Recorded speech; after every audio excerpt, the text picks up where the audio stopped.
Hello doctors. Welcome to this presentation. We look at the topic which has created a lot of news. The adverse events associated with use of proton pump inhibitors. This is a summarized presentation of all recent publications and journals published on the adverse events associated with proton pump inhibitors. Proton pump inhibitors, PPIs, which are commonly used drugs to reduce acid in the stomach for over 2 decades, appear to be in the news worldwide. Though PPIs are in use for several years, the reports released in recent times on these drugs causing potentially threatening diseases are not ignorable.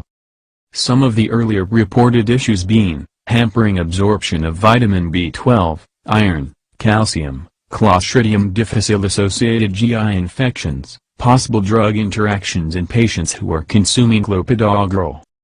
Even US FDA has raised alerts on PPIs time and again on various side effects. A prominent study showed that co-administration of PPI with clopidogrel reduces plasma concentrations of the active metabolite of clopidogrel by about 45%, and the effect on platelet inhibition of clopidogrel is reduced by as much as 47%.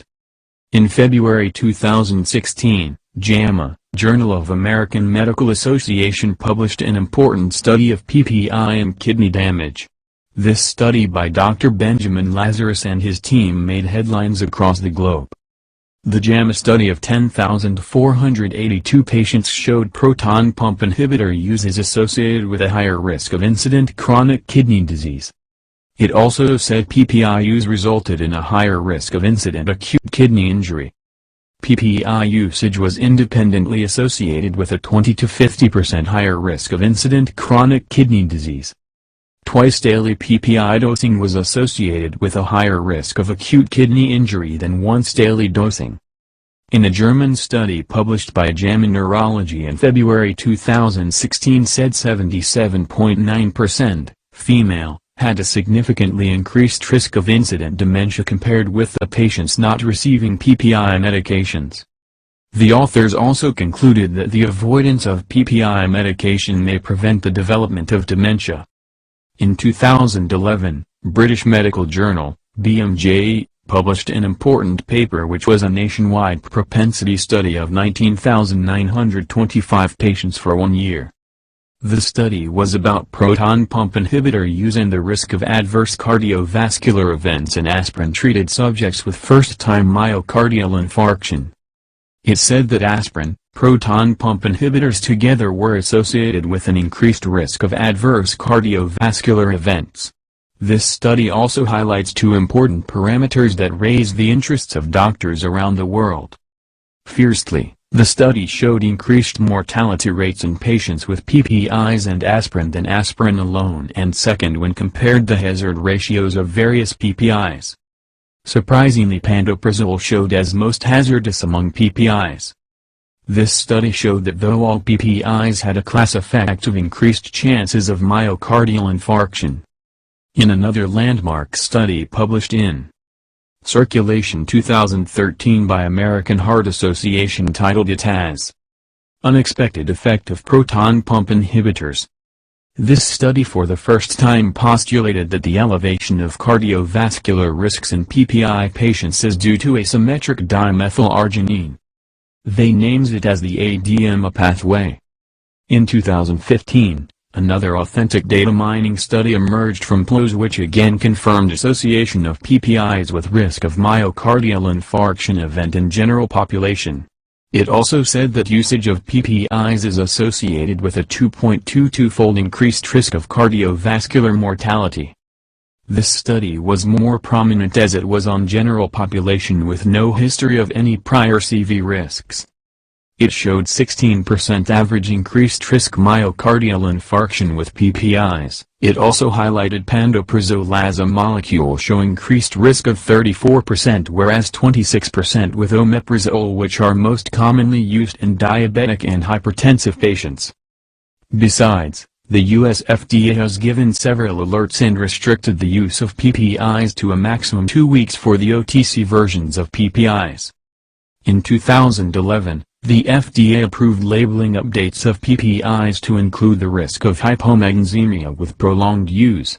Severe hypomagnesemia can lead to life-threatening adverse events such as heart arrhythmias and seizures. In 2012, the FDA issued a safety alert regarding the increased risk for CDAD with the use of PPIs. In 2014, the FDA approved labeling updates for several PPIs regarding the increased risk of vitamin B12 deficiency with prolonged use. Doctors across the world are now attempting and ensuring that proton pump inhibitors should be used with caution and never be overtly prescribed. Experts also say that there is an immediate need to educate their patients to avoid consuming prescription or over-the-counter PPIs unless guided by the doctors. The one thing common in all these and many more studies is that they compared with PPIs and H2 receptor blockers like ranitidine. The same studies showed that patients consuming H2 receptor blockers for long-term had no such side effects that are noticed with PPIs.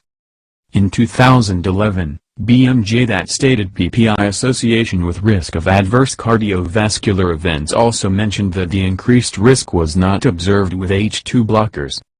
BMJ again in 2015 said that PPIs appears to be associated with elevated risk of myocardial infarction whereas H2 receptor blockers showed no such association. In 2015, FLO's study also concluded that increased cardiovascular mortality associated with PPI use and no such increase associated with H2 blockers.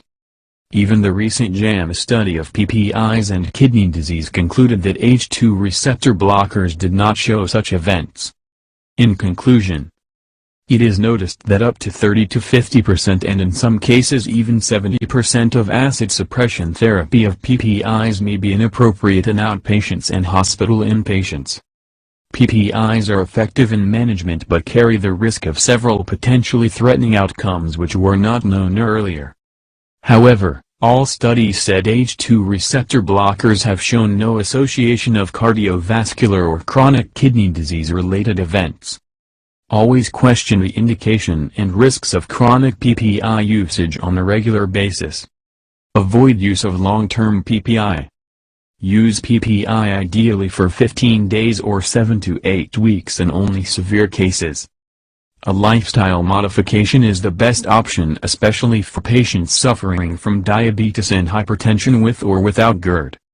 If need be for long-term, use H2 receptor blockers instead of increasing the risks with PPIs in your patients. We hope this presentation has given new insights for you to take further decision and caution while prescribing any proton pump inhibitors. Thank you.